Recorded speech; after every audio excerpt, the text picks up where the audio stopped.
Good morning, minions, and welcome to another episode of No More Mr. Fat Guy TV.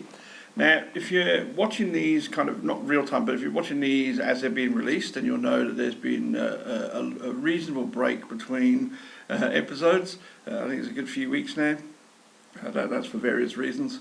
But we're back on track, and I'm sure that the 3 or 4 people that actually watch these have been missing them terribly, which is why I've been inundated with emails saying, please, can we have another instalment? Obviously, none of this makes sense if you're just somebody who's come along to the YouTube channel about 6 months after this has actually been recorded. Now, as you'll probably remember, we've been basically going through the alphabet. Basically, that decided to, as a way of navigating our way through different topics to just pick a word that starts with a different letter of the alphabet each week. And so far we're now up to E. Now the topic that I've chosen based on that is excuses, because that's actually something that's come up quite a lot this week. In fact, in the last couple of weeks, particularly with a couple of people that I've been giving advice and coaching to, and also a couple of a couple of sort of private messages and just like random topics of conversation, and in many ways probably applies to myself as well. So what I want to do with excuses is I want to we'll just briefly run through. I think the areas that I want to cover is kind of what excuses really are.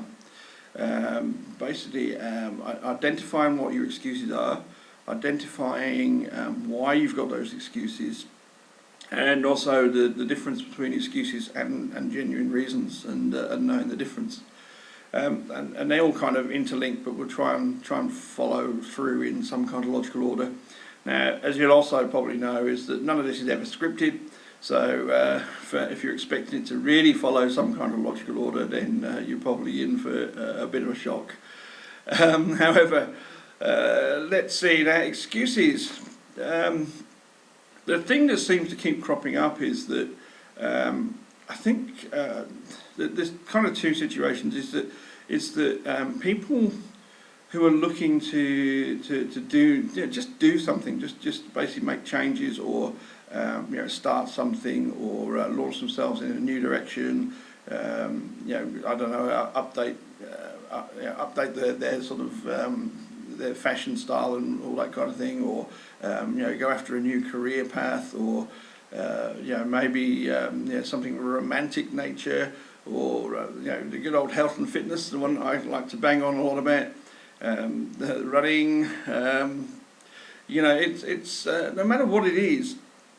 What you find is that there's either a situation where people have kind of identified that there's something that they want to do, or there's some sort of changes they want to make, and then but they keep making excuses to actually start. They've not made a start, and they don't really know where to start, and they keep making excuses around actually finding out how to start. And then there's the other group, which actually seems to be quite prevalent, is that there's people, they know what it is they're trying to do, they know what they're setting out to achieve.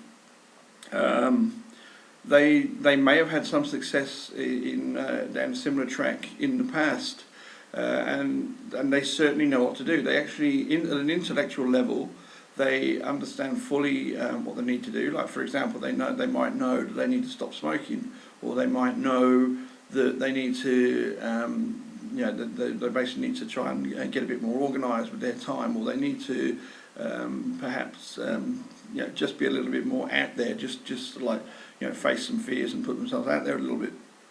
So there are all kinds of different things that they know that they need to do, and they might even have come up with strategies for actually doing those.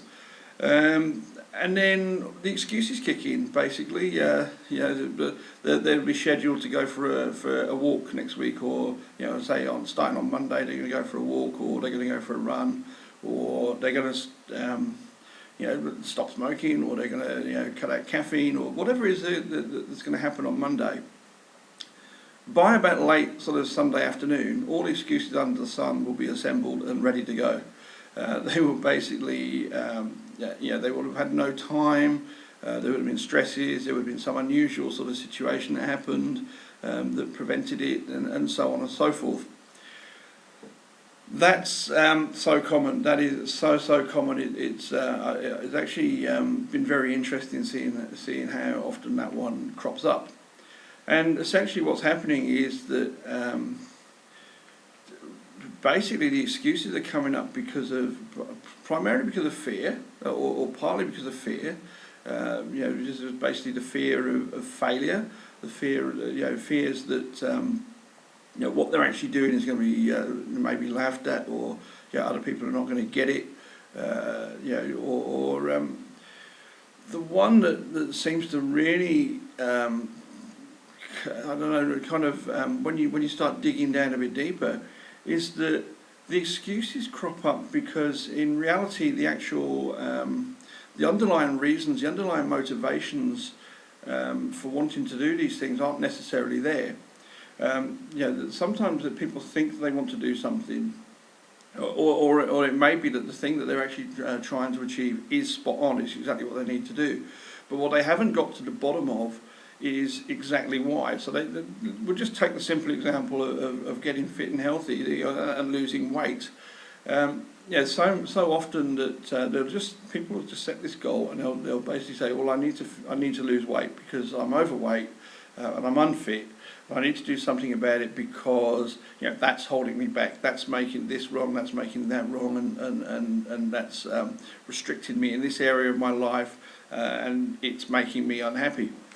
Now, what you actually what comes up time and time again, and certainly it's something that I came to realise during and still continuing to realise now, to be honest, as I go through this process. It's not that the being overweight and being unfit is making you unhappy. There are other underlying causes there that are causing unhappiness. There are other underlying causes that are causing frustration.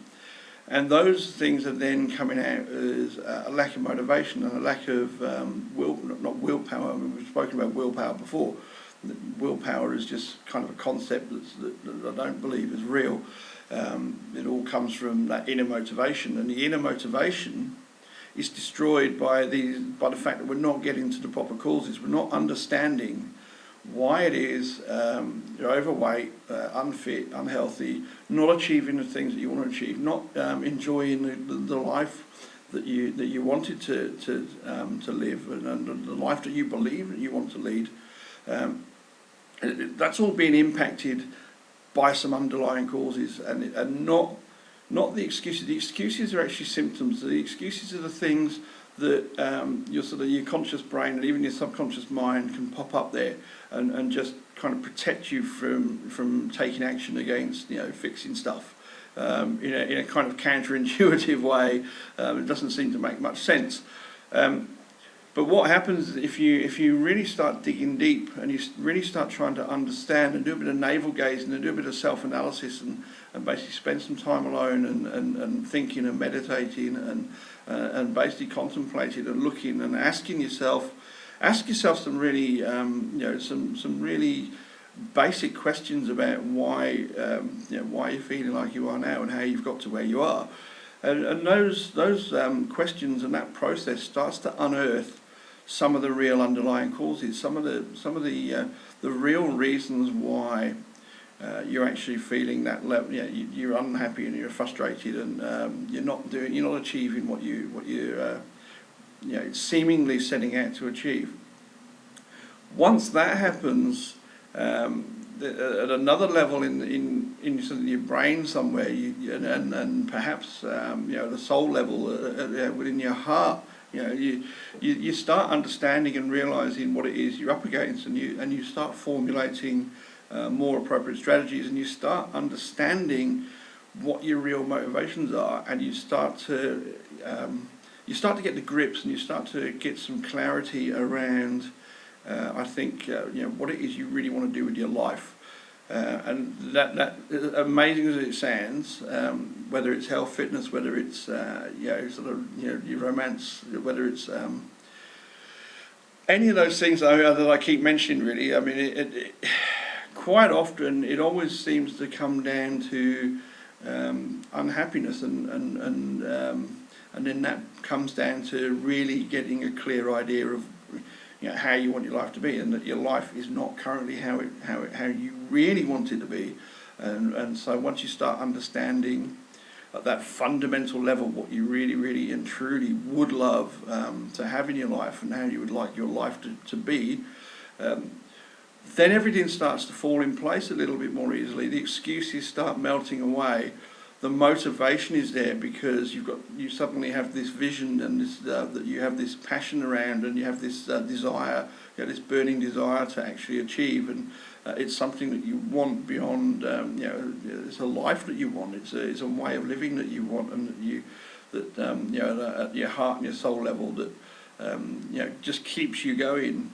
And then when the rain comes, and when you get your flat tire, and when the various situations crop up that would normally get in the way, what you find is that you no longer have excuses. What you have are temporary obstacles that you are motivated enough, and you are passionate about where you're headed enough that you actually find ways around, and you actually have the drive and the desire and the passion to actually make sure you keep going. And if you have to change course a little, then that's fine, but you keep heading in the overall same direction, and you're heading towards where you want to get to. Yeah, so excuses kind of drop out. They drop off the radar. It becomes a non-thing anymore. Now, obviously, you do sometimes get genuine reasons, genuine things that do stop you temporarily. Like, I have some genuine reasons why these videos haven't been made for a few weeks. But they're back now. I mean, I'm back doing this one, and it's been burning away in my mind that I hadn't made one. It's been bothering me because I enjoy doing these things. It's something that I'm passionate about, not because any more than 3 or 4 people will probably watch it, but because I like the idea that I'm going to put this message out there, and hopefully it may one day change somebody's life. It may change one person's life. That person may then go on to change another person's life, and so on and so forth. And so essentially, for me, this underlying passion, this underlying desire to change the world, I mean, it sounds a little bit egomaniac and egotistical, but that's really the underlying thing that I have. But once, I didn't have that at one stage, and it took a while to find that. It took a while to find those kind of drivers and passions that are hidden away. That were hidden away underneath the layers that society had, not really society had imposed on me, but I'd learned through other people's behaviours, and I learned through basically just growing up within society, and that's how we're supposed to do things. And at the end of the day, it wasn't what suited me. It wasn't what I am. It wasn't who I am. To go with some of the modern, sort of the trendy contemporary terminology. It wasn't my authentic self. And that's really where you're trying to get to. If you get down to your authentic self, you get down to your authentic passions, and you get down to your desires, and you get down to your dreams, and you identify exactly where you want to go in life. You identify how you want to feel. You identify how you want life to make you feel. And once you get all that, excuses will just disappear. They will not be part of your life. You will just find challenges that you have, that you enjoy overcoming, and you will just find a way forward, and you will find a way to keep plodding towards the amazing life that you actually know deep inside that you want. So I would encourage everybody to do at least 2 things. Is to really dig deep inside and really find out who you are, find out who you really are deep inside, find out where your heart is and where your passions lie, and really take time to do that. It might take you a year, it might take you 2 years, it might take you 5 years. If you're lucky, it might all pop up within a month. So really get to grips with who you are, find out who you are. And I think secondly, be honest with where you are today. Take a good look around, and if there are aspects of your life, I mean, if you're living a life that is just a pale shadow, or is only a partial implementation of the life that you would truly and genuinely would love to lead, then do something about it. Either make complete wholesale changes that are needed, or if it's just that you've got little bits and pieces that need fixing up, work on those. But whatever you do, do not just sit there making excuses and just accepting this fact, this thing that we're told is fact, that we just have to put up with our lot in life, because it's not true. That's not what we're here for. We're here to live an amazing life. Whether you believe in you only live once, or whether you believe in reincarnation, whatever, it doesn't matter. Basically, you're here for this incarnation, or you're here for this one life. Make the most of it. Make it amazing. Don't just sit there. Stop making excuses. Find out who you really are, and then go after the amazing life that you always dreamed of. And on that note, I'll speak to you hopefully next week, and I hope you do something about it during the week.